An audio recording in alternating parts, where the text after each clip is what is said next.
Olá, estamos de volta com mais um vídeo do canal Médico de Primeira. Um conhecimento de qualidade resumido para você que não tem muito tempo.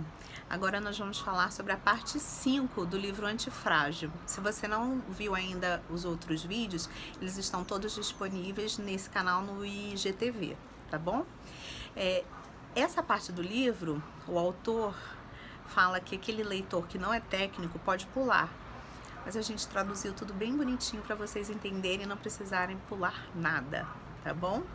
Então, ele vai começar o capítulo explicando o conceito da não linearidade. Qual a diferença de um evento que é linear e um outro não linear. Então, vocês lembram da figura de uma parábola, né? Então, a diferença ele vai falar entre a ação de 1000 pedras ou de uma pedra grande, 1000 pedrinhas ou uma pedra grande. Então conta a história de um rei que esse rei, ele num momento de raiva, ele disse que ia jogar uma grande pedra sobre o filho.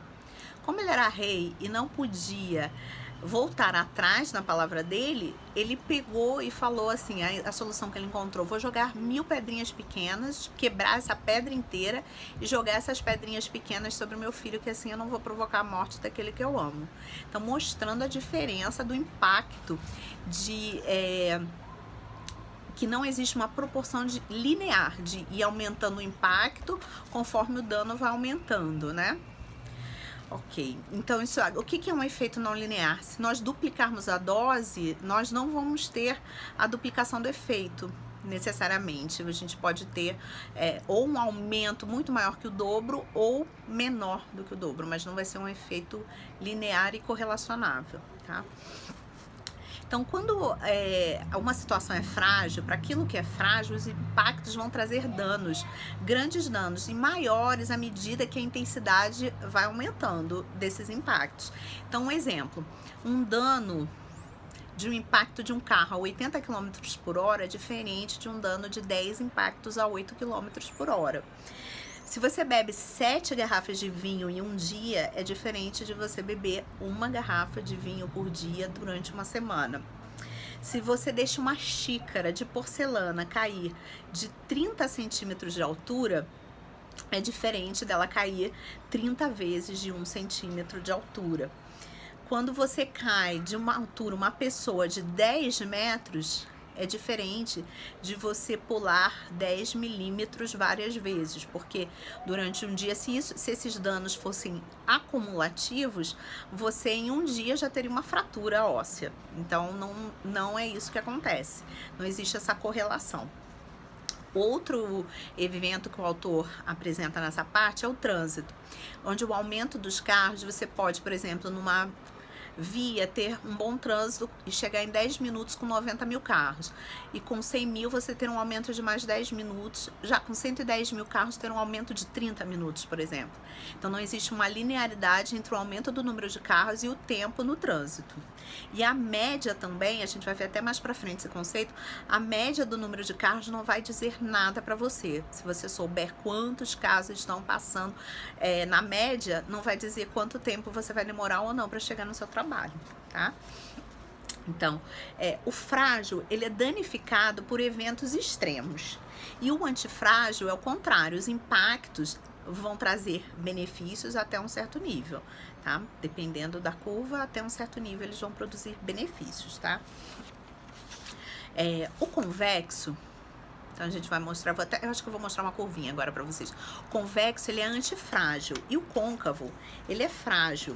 Então aqui a gente tem uma foto. O autor vai mostrar, ó, o sorriso, que é o convexo, ele é o que é antifrágil. E o côncavo, ele vai ser a carinha triste, ele é o frágil. E também, aqui do lado, a gente pode observar essas curvas que mostram como o antifrágil, para ver? Como o antifrágil, ele vai se beneficiar mais durante uma maior parte do tempo, e o côncavo vai se prejudicar mais durante uma maior parte do tempo. Essa é uma grande diferença. Então, o convexo, ele vai apreciar a volatilidade. Quanto mais variação, mais benefício ele tem. Já o côncavo, quanto mais variação, mais prejuízo ele tem. Então, para o côncavo não pode ter variação, tá?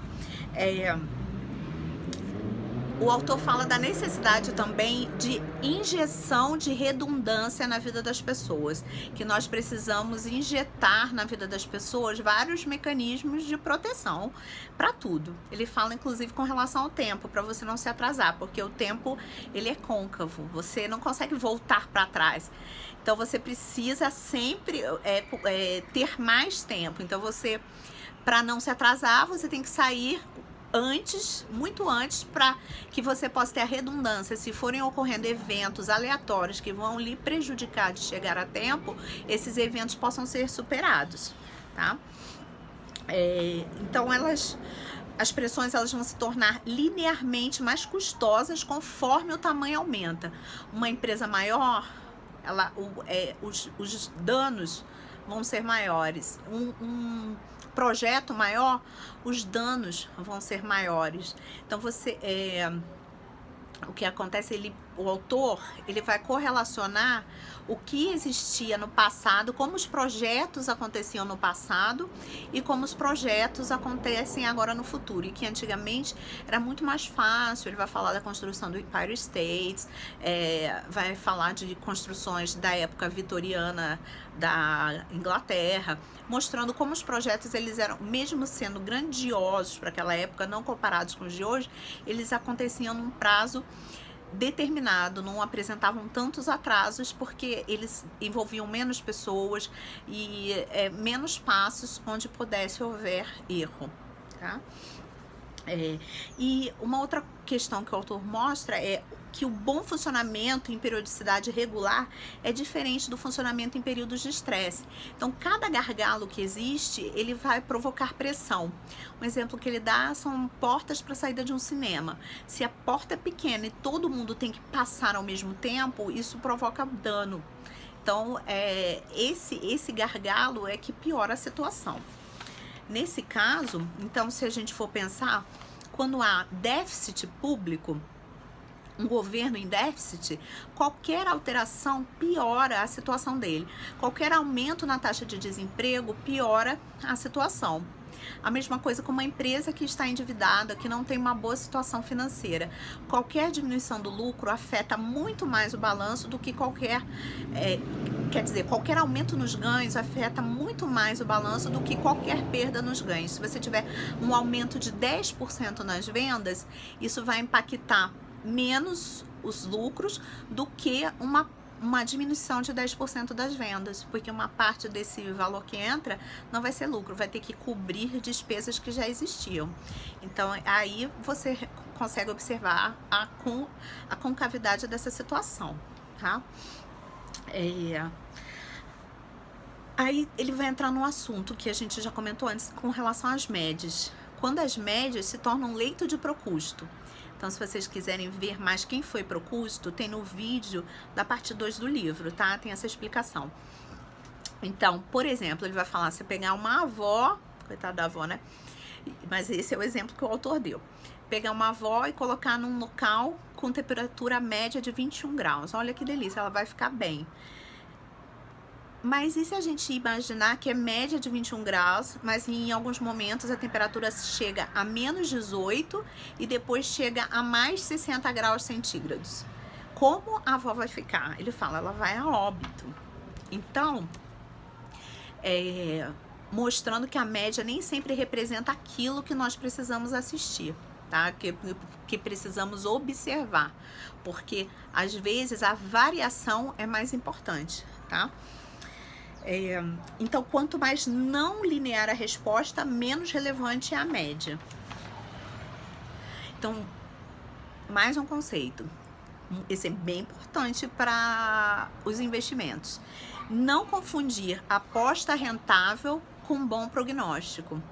Então, bom prognóstico pode ser alguém te falou que aquilo ali tem uma chance, porque fulano disse que aquela empresa vai ser vendida e tal, é uma grande chance de ganhar. Não. O que vai dar a chance de ganhar é a convexidade dessa situação.